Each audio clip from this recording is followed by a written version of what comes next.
क्या आपने कभी कल्पना भी की थी कि आप राजनीति में कदम रखेंगी? ऐसी क्या परिस्थितियां हुई जो आपने यह कदम उठाने का निर्णय लिया? क्योंकि आपकी छवि अभी तक एक समर्पित होम मेकर के रूप में थी, एक समर्पित पत्नी, एक समर्पित माँ। आपने जैसे देखी परिस्थिति की बात की, 31 जनवरी के बाद से परिस्थिति बहुत बदल गई। जिम्मेदारियां हमारे जैसे पारिवारिक रूप पे बहू के रूप में, पत्नी, माँ के रूप में थी। 31 तारीख के बाद में ऐसा बदलाव आया कि हेमंत जी ईडी की गिरफ्त में हो गए। उसके बाद हम लोगों का राजनीतिक जीवन में, क्योंकि हमारे उनके जितने भी कार्यकर्ता हैं, पार्टी के जितने कार्यकर्ता हैं, जितने नेतागण हैं, गठबंधन है, सब बहुत चिंतित हो गए कि क्या होगा। अब उसी बीच में कार्यकर्ताओं का इस तरीके से आया कि आपको आना पड़ेगा सामने। और जब उन लोगों का इतना रुझान, इतना प्यार उनके अपने नेता के लिए मैंने देखा, तो मुझे लगा कहीं ना कहीं ये मेरी एक अपनी नैतिक जिम्मेदारी भी बनती है कि मैं उस खालीपन को अपनी तरफ से भरने का पूरा कोशिश करूं। क्योंकि जब तक हेमंत जी नहीं आते हैं तो इसको तो आगे हमको प्रखर रूप से आगे बढ़ाना ही था। तो इसलिए मैंने सोचा, और पार्टी की तरफ से भी जिम्मेदारी आई, गिद्धेश्वम गुरु शिबू सोरेन जी की भी तरफ से जिम्मेदारी आई कि आपको इसको आगे लेकर के बढ़ना है। अच्छा कल्पना जी, क्या हेमंत जी को कभी ऐसा एहसास था कि उन्हें सलाखों के पीछे जाना पड़ेगा और ऐसी परिस्थिति आएगी जब आपको पार्टी की बागडोर संभालनी पड़ेगी या चुनाव लड़ना होगा? क्योंकि आपने गांडेय असेंबली कॉन्स्टिट्यूएंसी से नॉमिनेशन भी फाइल किया है। जी देखिए, इसमें जैसे ईडी का आप लोगों ने, मैं आपको बता दूं कि 20 तारीख को भी इंट्रोगेशन हुआ था। इंट्रोगेशन बहुत देर तक चला था। शाम को, रात को मुझे लगता है 8:30-9 बजे तक उन लोगों का इंट्रोगेशन चला था। हाँ जी, 20 जनवरी इसी साल का। तो हम लोगों ने सोचा था ठीक है, जाएगा तो थोड़ा लंबा ही जाएगा। लेकिन जाते जाते हम लोगों ने सोचा कि 31 तारीख को भी ये उसी तरीके से होगा, थोड़ा लेट होगा। लेकिन शाम होते होते ये खबर आई, उन्होंने बताया कि अब हम इनको गिरफ्तार करेंगे। तो ऐसी कोई तैयारी नहीं थी, अचानक से सारी चीजें हमारे सामने आई तो एक खलबलाहट हो गई सबके अंदर में, पार्टी के अंदर में, परिवार के अंदर में, गठबंधन के अंदर में, झारखंड के अंदर में कि अचानक से ये क्या हो गया। क्योंकि किसी ने भी ये ऐसा सोचा ही नहीं था कि हेमंत जी को गिरफ्तार भी किया जाएगा। और उसके बाद हम लोग इसके लिए मानसिक रूप से तो तैयार नहीं ही थे। और वो खलबलाहट के साथ में बहुत सारे, आप कह सकते हैं कि घर के अंदर में भी तनाव बढ़ गया, पार्टी के अंदर में भी तनाव बढ़ गया, सरकार के अंदर में भी तनाव बढ़ गया था। तो वो स्थिति थोड़ी सी अलग चिंतनीय भी हो गई थी और थोड़ी सी अलग भी हो गई थी। आपको ऑल ऑफ अ सडन पता चला कि गिरफ्तारी होने वाली है? हाँ जी, वो जब इंट्रोगेशन कर रहे थे उसी के बाद ही पता चला कि अब ये लोग इनको गिरफ्तार करने वाले। ईडी के ऑफिशियल्स ने आपको कॉल किया? आपको पहला कॉल किया? नहीं, वहीं पे ही इंट्रोगेशन हो रहा था, वहीं पे ही बोला कि अब हम आपको गिरफ्तार करेंगे ड्यूरिंग इंट्रोगेशन। अच्छा, आप भी थी? नहीं, मैं नहीं थी, मैं तो बाहर में थी। जब उनके पास ये आई तो खबर बाहर में आई कि अब ये लोग इस प्रोसीजर में आगे जाना चाह रहे हैं। जी। तो क्या आपको लगता है हेमंत जी पूर्णतः निरपराध हैं या ऐसा क्यों हुआ? मेरी तरफ से मैं जितना जानती हूँ या जितने हमारे वकील जी बोलते हैं, जो भी ये केस बनाया गया है उस रूप से अगर आप देखा जाए तो ये हेमंत जी पूरे के पूरे एकदम, मैं बोलूँगी उनकी कोई गलती नहीं है। और ये इनको फंसाने के लिए, षड्यंत्र करने के लिए ये केस रचा गया है। ईडी का कहना है कि लैंड का पोजीशन उनके पास है 8 एकड़ से थोड़ा ज्यादा, जिस मामले में उनकी देखिए, मैं इसमें हुई। यही चीज आपको बताना चाह रही हूँ कि जिस बिना पर में आज हेमंत जी को जेल के अंदर में डाला गया है, मैं आपको बताना चाहूंगी कि वो जो जमीन है वो भूयरी जमीन है। भूयरी जमीन का मतलब ही ये होता है कि वो जमीन ना कभी किसी को बेची जा सकती है, ना खरीदी जा सकती है। जब अगर कोई जमीन बेची या खरीदी ही नहीं जा सकती है तो वो हेमंत जी के नाम पे कैसे हो जाएगी। और दूसरी बात, अगर हम आते हैं कि अब प्रमाण की बात करेंगे, अगर आपके पास कोई कागज है तो अगर कोई ये बेची और खरीदी नहीं जा सकती, हेमंत जी ने कभी इसको खरीदा ही नहीं है, तो आप कागज कहाँ से लाएंगे। और इनके पास में कोई प्रमाण नहीं है, कोई कागजी प्रमाण नहीं है कि ये हेमंत जी की या कहीं पे लिखा हो कि ये हेमंत सोरेन जी की ये जमीन है। इसलिए मुझे ये लगता है कि ये पूरा का पूरा जो इन्होंने केस बनाया है, ये पूरा का पूरा गलत केस है। जी। तो इसके पीछे आपको लगता है कैसी ताकतें हैं, या केंद्र का हाथ है? देखिए, मैं तो यही बोलूंगी, आज जिस तरीके से सारी की सारी संवैधानिक संस्थाएं हैं, जिस तरीके से काम कर रही है, ये मेरा भी एक प्रश्न आपकी तरफ से आप जरूर पूछिएगा कि क्यों सिर्फ भाजपा शासित राज्यों में नहीं होती है, जहां भाजपा की सरकार नहीं होती है, ये सारी की सारी कार्यवाही आप वहीं करते हैं, और अगर आपकी भाजपा शासित राज्यों में ये कार्यवाही होती है तो वो बहुत जल्दी बंद क्यों हो जाती है। और इस केस में जहां हम बात करें हेमंत सोरेन जी के केस में, इस केस में कुछ भी नहीं है, कोई तथ्य नहीं है, और सारी की सारी एक षड्यंत्र करके इन्होंने ये केस बनाया है। और इसमें हेमंत जी का, और ये आप देखिए, आज दो तारीख हो गया है, 3 महीना हो रहा है, जब आपके पास पूरे 3 महीने हो गए हैं, जब कोई कागज नहीं है, जब कोई प्रमाण नहीं है, तो आप किस बिना पर में हेमंत जी को अंदर में, जेल के अंदर में रखे हुए हैं? जी। तो सुप्रीम कोर्ट और लोकल कोर्ट से, पीएमएलए कोर्ट से आपने याचिका दायर करी हुई है? हाँ जी, हम बस उसी का इंतजार कर रहे हैं कि, और यही मुझे तो आशा है और पूरा विश्वास भी जरूर है कि न्यायपालिका जरूर हमारे साथ में और हमारे लिए ही अब ये फैसला सुनाएगी, क्योंकि जो तथ्य हम लोगों को सामने में नजर आए हैं, वहां पर में कहीं पे भी हेमंत जी का नाम नहीं है, और उस जमीन से हेमंत जी का कोई ताल्लुकात नहीं है। जी। आपके बच्चों के स्कूलों में आपको एक ऐसी मां के रूप में देखा जाता है जो बच्चों के भविष्य को लेकर काफी गंभीर हैं और स्वयं उनकी पढ़ाई का ख्याल रखती हैं। वर्तमान परिस्थिति में क्या आप परिवार की ओर, बच्चों की ओर ध्यान दे पा रही हैं? अभी आप मुझे देख ही रहे हैं, 31 जनवरी के बाद से जिंदगी बहुत ज्यादा उलट पुलट गई है, और इस उलट पुलट के साथ में जिम्मेदारियां बढ़ भी गई हैं। अब इसके साथ ये हो रहा है कि मेरा जो पारिवारिक जीवन जैसे पहले था, उससे थोड़ा सा विपरीत चल रहा है। भागा दौड़ी बहुत ज्यादा है, कोर्ट कचहरी के भी मामले रहते हैं, उनको भी देखना पड़ता है, पार्टी की है जिम्मेदारी, उनको भी देखना पड़ता है, घर में हमारे बुजुर्ग माँ पिताजी हैं, उन लोगों को भी देखना पड़ता है। तो एक साथ में बहुत सारी जिम्मेदारियां आ गई हैं, और बच्चों के लिए तो मैं यही कहूंगी कि समय के साथ उनकी भी एक समझदारी थोड़ी ज्यादा बढ़ गई है, जो नहीं होनी चाहिए थी। कम उम्र में उन लोगों ने बहुत ज्यादा देख लिया है। तो लेकिन बच्चों से यही है कि उन लोगों ने बहुत मेरा सपोर्ट किया है, और अभी थोड़ा वक्त कम बीत पाता है, क्योंकि आप देख रहे हैं चुनाव हैं, तो चुनाव में तो आप अपने एक जगह में रह नहीं सकते हैं, और ऊपर से साथ ही साथ मुझे स्टार प्रचारक भी बनाया गया है, तो बाकी के लोकसभा क्षेत्रों में भी मुझे जाना पड़ता है।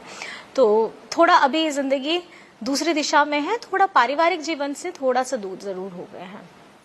ऐसे में क्या आपके अपने पेरेंट्स का सपोर्ट भी आपके पास है, आपके साथ है? जी, पूरा मेरे ससुराल तरफ से भी है, और मेरी माँ अपने मैटरनल तरफ से भी हैं, बल्कि साथ में मेरे पिताजी और मेरी बहन जो हैं, वो मेरे साथ हमेशा कैंपेनिंग में रहते हैं। अच्छा, और आपके पिताजी और आपकी बहन? हाँ जी, क्या करते हैं वो दोनों? अभी मेरे पिताजी तो रिटायर्ड आर्मी ऑफिसर हैं, तो उनके अंदर में जो एक जज्बा रहा था पहले से भी, तो अभी अपने बेटी के लिए, अपने दामाद के लिए वो पूरे प्रखर होकर के मेरे साथ हर जगह में जा रहे हैं, और मेरी सिस्टर भी मेरे साथ में पूरा चल रही हैं। और घर में क्योंकि बच्चों की देखभाल के लिए मेरी माँ है और मेरी सासू माँ भी हैं, और ये लोग सब मिल करके बच्चों का भी ध्यान रख रहे हैं।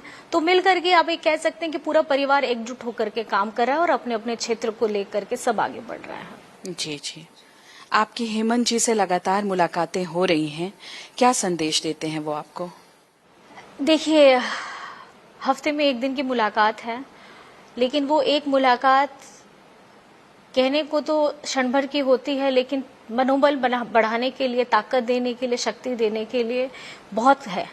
और हेमंत जी की बातें ही अपने में इतनी ऊर्जावान रहती है कि वो हम लोगों के अंदर में, वैसे भी मेरे द्वारा जो ताकत आती है, मैं बाकी बाहर में अपने सारे कार्यकर्ताओं को भी बताती हूँ, बाकी जितने हमारे नेतागण हैं उनको भी मैं बताती हूँ कि किस प्रखरता से वो अपनी बातों को रख रहे हैं। और ये युद्ध है, ये एक लड़ाई है, ये एक प्रतिस्पर्धा है, ये चुनाव अब आपको यही दिखाना है कि झारखंड को हम लोगों को बहुत सही रास्ते पे लेकर के जाना है। जैसे हम पहले चल रहे थे, विकास की गाड़ी को जैसे बढ़ा रहे थे, तो मजबूती के साथ उसको वो काम जरूर करना है। आपने कहा है कि झारखंड के डीएनए में मनोबल में झुकना नहीं लिखा हुआ है। हेमंत जी को कैसा पाती हैं आप 90 डेज के बाद जब उनसे मिलती हैं? उनके मनोबल में किसी चीज में कोई बदलाव? हेमंत जी बल्कि पहले से ज्यादा ताकतवर हो गए हैं, मानसिक रूप से, शारीरिक रूप से। और मैं आपको बता दूं कि वो जितनी मजबूती के साथ पहले काम करते थे, अब जब भी हेमंत जी आएंगे आप उनका एक नया स्वरूप देखेंगे। जी जी जी। हेमंत जी की गिरफ्तारी के बाद जब अटकलें लगाई जा रही थी कि आप नई मुख्यमंत्री हो सकती हैं, तो आपके परिवार के ही कुछ लोगों ने आपका मुखर होकर विरोध किया। दुर्गा सोरेन जी की पत्नी ने तो सार्वजनिक तौर पर ऐलान भी कर दिया कि वो आपके नेतृत्व को नहीं मानती हैं और बाद में विद्रोह कर जेएमएम छोड़ करके बीजेपी ज्वाइन कर लिया। इसे आप कैसे देखती हैं? देखिए, अभी मैं राजनीति में नई आई हूं और मैं अपने आप को झारखंड मुक्ति मोर्चा का एक सिपाही मानती हूं। और ये जो सिपाही है, ये वो काम करता है जो उनके आलाकमान उनको बताते हैं। और मेरा कर्तव्य सिर्फ उतना बनता है कि हमारे दिशम गुरु शिबू सोरेन जी, हमारे हेमंत जी जो कार्यकारी अध्यक्ष हैं, इनके जो भी निर्देश होते हैं, मुझे उसी पे ही आगे बढ़ना है और मुझे बाकी और किसी चीजों पे ज्यादा ध्यान नहीं देना है, क्योंकि इन्होंने, दिशम गुरु शिबू सोरेन जी ने, हेमंत जी ने अपनी पार्टी के लिए, अपने लोगों के लिए, अपने झारखंड वासियों के हित के बारे में ही सोचा है। तो सिर्फ मेरा ध्यान उधर ही केंद्रित रहता है, उनके आदेशों का पालन करना ही रहता है। ये जो बगावत का स्वर मुखर हुआ और उन्होंने पार्टी छोड़ दी, जेएमएम छोड़ दिया इतने वर्षों के बाद, तो आपको कैसा लगा, या आप लोगों की तरफ से कोई एफर्ट हुआ कि उनको वापस इस फोल्ड में लाया जाए? देखिए, मेरा इसमें सिर्फ इतना ही कहना होगा कि वो बड़ी हैं और उनके उन्होंने अपनी ये कदम बढ़ाया है, ये उनका अपना निजी कारण है। तो मैं इसमें कुछ कहना नहीं चाहूंगी। बस एक छोटी बहन होने के नाते मैं उनको बहुत सारी शुभकामनाएं जरूर देना चाहूंगी। जी। हेमंत सोरेन जी के छोटे भाई बसंत सोरेन जी रांची के इंडिया ब्लॉक की रैली में नजर नहीं आए, जिसमें आपने भी काफी अच्छा स्पीच वगैरह दिया। कयास लगाया जा रहा था कि उनके तेवर भी बागी हो गए हैं। आप कृपया इस पर प्रकाश डालें कि जेएमएम में कितनी एकता है और कहीं पार्टी बिखराव की ओर तो नहीं बढ़ रही? अच्छा, मैं आपसे एक सवाल छोटा सा पूछूं? जी। ये आपकी उलगुलान न्याय महारैली का तारीख कौन सा था? 21 तारीख। मेरा नामांकन का तारीख कौन सा था? 29 तारीख। जी। तो अगर मैं आपको रीसेंट न्यूज दूं, तो आपने अगर देखा होगा, आपने पता नहीं, मैं आपको बताना चाहूंगी। हाँ, हमने कवर भी किया। हाँ जी। तो उस दिन मेरा पूरा परिवार, दिशम गुरु शिबू सोरेन जी हों, बसंत जी हों, अंजनी सोरेन जी हों जो मेरी ननद हैं, और साथ ही साथ हमारे झारखंड मुक्ति मोर्चा के हमारे अभी वर्तमान के सीएम सर हों, चंपई सोरेन जी हों, माननीय सारे हमारे कांग्रेस के, राजद के और माले के जितने भी सारे लोग थे, इंडिया गठबंधन के लोग थे, उनका पूरा आशीर्वाद उस दिन था। और जहां मैं आपको कहूं कि बसंत सोरेन जी के बाद, बसंत सोरेन जी हमारे परिवार का एक मजबूत स्तंभ है। और वो स्तंभ इतना मजबूत है कि बाहर में जितनी भी चर्चाएं चलती हैं, उन्होंने ये साबित कर दिया है कि झारखंड मुक्ति मोर्चा का हर एक सिपाही, चाहे वो कोई भी हो, वो सिर्फ झारखंड मुक्ति मोर्चा के लिए ही खड़ा है। फिर इंडिया ब्लॉक की रैली में उनके एब्सेंस का कोई मेजर कारण रहा तो होगा? यही चीज मैं आपको समझाना चाह रही थी कि वो पुरानी बात हो गई थी। जी। और उसके बाद में अगर आप रिसेंट में देखेंगे उनकी उपस्थिति, तो उनकी उपस्थिति ही ये सब चीज बता दे रही है कि हम लोग सब साथ में हैं, झारखंड मुक्ति मोर्चा सब साथ में है। जी। अच्छा, क्या मैं भविष्य में झारखंड के मुख्यमंत्री से बात कर रही हूँ? क्या आप पार्टी का नेतृत्व संभालेंगी या चंपई सोरेन सरेखे पार्टी के वफादार पर ही कमान का भार छोड़ देंगे? अभी आपके सवाल का मेरा ये जवाब है कि मेरा अभी, क्योंकि उपचुनाव है गांडे का, तो मेरा सारा ध्यान केंद्रित है अभी सिर्फ गांडे उपचुनाव में। और साथ ही साथ क्योंकि मैंने आपको बताया कि मैं स्टार प्रचारक भी हूं, तो मुझे पार्टी के और अपने गठबंधन में भी जहां जहां जाना होगा, तो मैं वहां जाकर के इस प्रचार को आगे बढ़ाऊंगी और चुनाव के में अपने इंडिया गठबंधन के लिए, अपने जेएमएम के प्रत्याशियों के लिए, सब प्रत्याशियों के लिए, इंडिया गठबंधन के सभी प्रत्याशियों के लिए वोट मांगने के लिए भी जाऊंगी। तो मेरा ये कहना है कि अभी मेरा सारा ध्यान यहाँ केंद्रित है। और वर्तमान में जो हमारे मुख्यमंत्री जी हैं चंपई सोरेन जी हैं, वो हेमंत जी के नेतृत्व में पहले भी उन्होंने काम किया है और उनको बहुत अनुभव है। वो हमारे पार्टी के सीनियर लीडर भी हैं। तो मुझे ये पूरा विश्वास है कि उन्होंने बहुत बखूबी अपनी जिम्मेदारी निभाई है। तो ये अभी सवाल मुझे लगता है कि इस समय में पूछना भी आप कह सकते हैं कि अभी जरूरी नहीं है, क्योंकि चुनाव का समय है।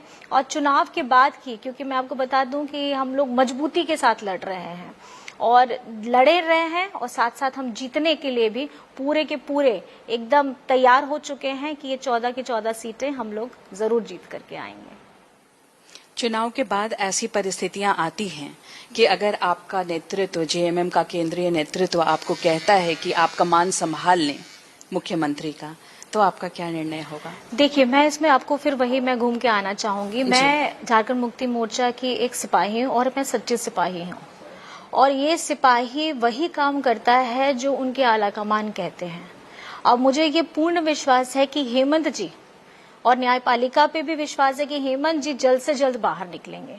अब उसके बाद क्या स्थिति आएगी, क्या परिस्थिति आएगा, ये इसका कहना तो मुश्किल है कि आगे क्या निर्णय लेने वाले हैं जी। तो जैसा रहेगा वो उसके बाद ही समझा जाएगा। उसके लिए तो अभी मेरा उत्तर देना भी अनुचित हो जाएगा। जी जी। क्या चंपई सोरेन जी आपसे सलाह लेते हैं सरकारी मामलों में? सरकारी मामलों में ना कि कैसे गवर्नेंस करना है? नहीं, या आप उनको देती हैं? नहीं, कभी नहीं, क्योंकि वो अनुभवी हैं। वो बहुत हमारे पुराने और हमारे एकदम सीनियर लीडर हैं, और वो बखूबी जानते हैं अपनी जिम्मेदारी। तो मैं कभी भी नहीं, मेरी तरफ से तो कभी कुछ नहीं जाता है। क्योंकि आपके प्रखर विरोधियों जैसे आप बीजेपी, इनका हमेशा आरोप रहता है कि चंपई सोरेन जी हैं, लेकिन सरकार वास्तविक रूप से आप ही चला रही हैं और अपरोक्ष रूप से आप चला रही हैं। इस पर आपकी टिप्पणी? मैं आपको क्या बोलूंगी। अब भ्रम फैलाने के लिए बीजेपी वालों ने, तो मुझे लगता है कि भ्रम फैलाने का पूरा ठेका इन्होंने ही लेके रखा हुआ है, क्योंकि ये ऐसे जुमलेबाजी वाली सरकार है जो सिर्फ झूठ बोलना जानती है। अगर मैं आपको बोलूं कि 2014 में इन लोगों ने जब चुनाव जीता था, उस समय में इन्होंने ऐसे ऐसे वादे किए थे, रोजगार के वादे किए थे, इन्होंने लोगों की दुगनी आय करने के लिए वादा किया था, खाते में पैसे डालने का वादा किया था। तो ये जो वादे किए थे वो तो भूल गए, लेकिन झारखंड के बारे में इन लोगों ने कभी सोचने का क्षमता भी नहीं रखा, और क्षमता है भी नहीं। क्योंकि झारखंड सरकार में हेमंत सोरेन जी के नेतृत्व में, मैं आपको बताना चाहूंगी कि 1932 का खतियान की नीति उन्होंने लाने का प्रयास किया, विधानसभा से पारित करवाया। उसके बाद में आपका सरना धर्म कोड, आदिवासी सरना धर्म कोड, उसको बढ़ाने का काम किया। पिछड़ों के लिए 27% आरक्षण का बात किया। अगर आप इतने ही काबिल थे तो आपने यहाँ से उठाए हुए हमारे इन मुद्दों को क्यों नहीं प्रखरता के साथ झारखंड हितों के लिए आप लोगों ने रखा? मैं यही चीज जानना चाहती हूँ, क्योंकि जब जो इतने झूठ बोलते हैं, इतने जुमलेबाजी करते हैं, उन लोगों के फैलाए हुए भ्रम पे किसी को विश्वास भी नहीं करना चाहिए। तो मेरा सबसे बड़ा यही चीज है कि जो इतना झूठ बोलना सीख चुके हैं, वो झूठ कुछ भी बोल सकते हैं। आपका मतलब है ये प्रोपेगेंडा पॉलिटिक्स कर रहे हैं, एक नैरेटिव बना रहे हैं आपके खिलाफ? अब देखिए, अब यही काम ही है, क्योंकि काम करने की सरकार को इनसे बर्दाश्त नहीं होती। हेमंत जी के 4 साल के नेतृत्व में जितनी योजनाएं लागू की गई हैं, आपको तो योजनाओं के बारे में मैं बताना चाहूंगी कि सर्वजन पेंशन की योजना, ये वो योजना है जो हम लोगों को केंद्र सरकार से मिलना चाहिए था, लेकिन हमको केंद्र सरकार ने हमारे झारखंड में इसको बंद करवा दिया। और सर्वजन की पेंशन की योजना आज हमारे पूरे झारखंड में सब वर्गों को मिल रही है, जिसकी उम्र 60 वर्ष से घटा करके 50 वर्ष भी कर दी गई है। तो सर्वजन पेंशन की योजना हो, हरा राशन कार्ड की योजना हो, अब वो आवास देने की योजना हो, सावित्रीबाई फूले देने की योजना, बहुत सारी अनगिनत योजनाएं चल रही हैं और बहुत सुचारू ढंग से भी चल रही हैं। इन लोगों ने कभी काम करना सीखा ही नहीं, और जो काम कर रहा था उनको ये काम करने देना चाहते नहीं है। तो ये जुमलेबाज वाली सरकार है, केंद्र में बैठे यही सरकार है, और ये खुद भी काम नहीं करेंगे, और जो दूसरे कर रहे हैं उनको जेल के अंदर में डालने का काम करेंगे। जी जी। केजरीवाल जी की गिरफ्तारी पर आप क्या कहेंगे? केजरीवाल जी की गिरफ्तारी भी उसी ढंग से हुई है जिस तरीके से हेमंत जी की हुई है। मैं आपको वही बोल रही हूँ ना, जो काम करना चाहता है या जो सरकार झारखंड के लिए, देशवासियों के लिए काम करना चाहती है, जो दिल्ली वालों के लिए, जैसे आपने केजरीवाल जी के लिए पूछा, वो वहां के लोगों के लिए काम करना चाह रहे हैं और काम कर भी रहे थे, इनको वो व्यक्ति बिल्कुल बर्दाश्त नहीं होता है जो इनके लिए, जो हमारे गरीबों के लिए, किसानों के लिए, मजदूरों के लिए, पिछड़ों के लिए, इन लोगों के लिए काम कर रहा है, इनको बिल्कुल बर्दाश्त नहीं होता है। और तकलीफ तब जब हो जाती है कि जब इनकी भाजपा शासित राज्यों में ऐसा कोई काम कर रहा होता है, तब ये सोचते हैं कि नहीं, हम बहुत अच्छा काम कर रहे हैं, लेकिन जहां इनकी अपनी सरकारें नहीं होती हैं, वहां के लोगों को ये लोग बर्दाश्त भी नहीं करना चाहते हैं। तो ये गिरफ्तारी भी उसी ढंग से षड्यंत्र के तौर पे ही की गई है। और चुनाव से पहले उनकी, तो मुझे लगता है, अगर मैं गलत ना हूं, तो उनको शायद से कोड ऑफ कंडक्ट के बीच में ही गिरफ्तार किया गया था। तो आप ये खुद सोचिए कि चुनाव किस तरीके से आप कराने का प्रयास कर रहे हैं। आप सभी को गिरफ्तार जब कर ही रहे हैं, तो आप किस तरीके का प्रयास कर रहे हैं? आप संविधान को हम कैसे बचा पाएंगे? जब हम संविधान को बचा नहीं पाएंगे, हम अपने हक अधिकार को नहीं बचा पाएंगे, तो हम आगे कैसे इस चीज को रोकेंगे? आपने गांडेय विधानसभा से चुनाव लड़ने का निर्णय लिया है। आप अपनी जीत के प्रति कितनी आश्वस्त हैं और आपकी क्या प्राथमिकताएं होंगी?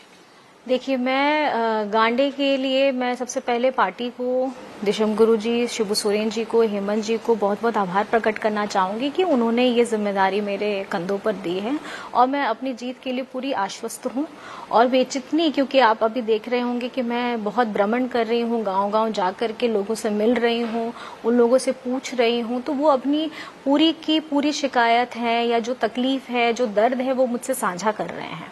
तो वो मैं एक तरफ में रखती जा रही हूँ और मैं सोच रही हूँ कि मुझे किन किन कामों को करना है, तो मैं लोगों से मिलते जा रही हूँ और लोगों से जान रही हूँ कि कैसे आगे बढ़ना होगा, किन कामों को पहले प्राथमिकता देनी होगी।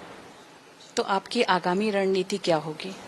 आगामी रणनीति यही है कि ये चुनाव, अगर मैं इसमें जीतती हूँ और यहाँ खास करके गांडे के लोगों के लिए जो भी समस्याएं हैं यहाँ पर, मैं उसको प्रमुखता के साथ उसका क्या समाधान हो सकता है, मैं उस समाधान में काम करूंगी और यहाँ की बेहतरी के लिए काम करूंगी। और जितने भी हैं, चाहे शिक्षा हो, स्वास्थ्य हो, सड़कें हो, जो भी आएंगे, वो सब में मैं अपना काम जरूर सबसे पहले करना चाहूंगी, क्योंकि आप जान भी रहे होंगे कि अभी 6 महीने के बाद फिर से विधानसभा है, तो मुझे काम करने का जो भी वक्त मिलेगा, 3 से 4 महीने जो भी वक्त मिलेंगे, मैं पूरी अपनी क्षमता लगा दूंगी और पूरा काम करने का, यहाँ पर मैं जितने भी समस्याएं हैं उनको समाधान करने का पूरा कोशिश करूंगी।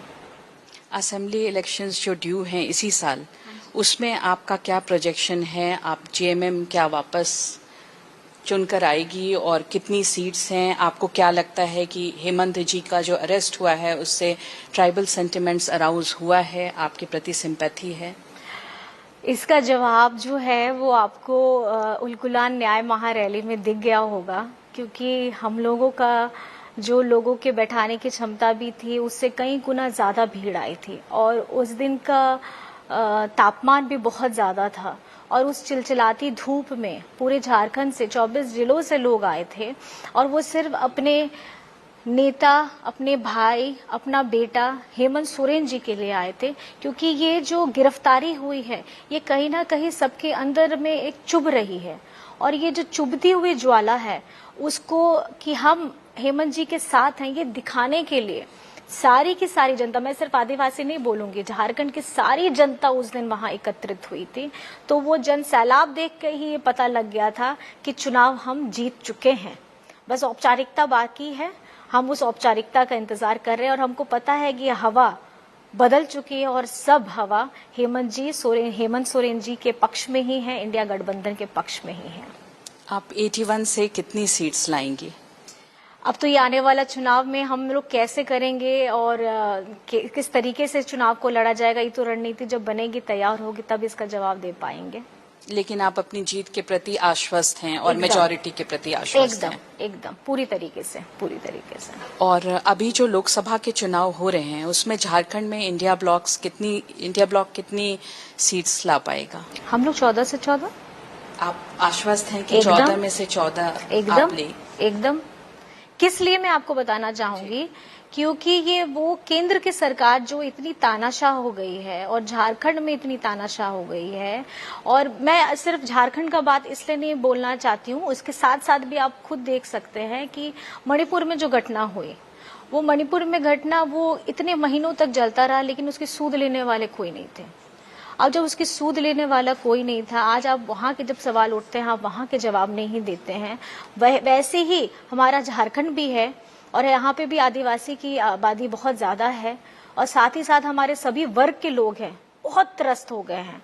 और वो इसलिए त्रस्त हो गए हैं कि हम लोगों को जो सुविधाएं मिलनी चाहिए थी केंद्र सरकार से, वो हमको नहीं मिली। और हेमंत जी ने जब तक वो मुख्यमंत्री रहे, उन्होंने अपने झारखंड सरकार की निधि से वो सारी योजनाओं को धरातल पे लाने का काम किया, जो केंद्र सरकार ने उसको निरस्त कर दिया था। तो अब ये अब जन जन मानस जानता है कि केंद्र सरकार हमेशा से हम लोगों के साथ सौतेला व्यवहार करती आई थी। और उसके साथ मैं आपको बताना चाहूंगी कि 1,36,000 करोड़ जब हम मांगते हैं केंद्र सरकार से, तो वो अपना मुंह बंद कर लेते हैं। आप ये मुझे बताइए, जब 1,36,000 करोड़ हमारा हक है तो वो आपको देना ही होगा। अगर आप उससे पीछे हटते हैं तो ये आप बता देते हैं कि आप हमारे साथ सौतेला व्यवहार कर रहे हैं, और हर वो हक जो हमारा होना चाहिए था वो आप हमेशा छीन लेते हैं।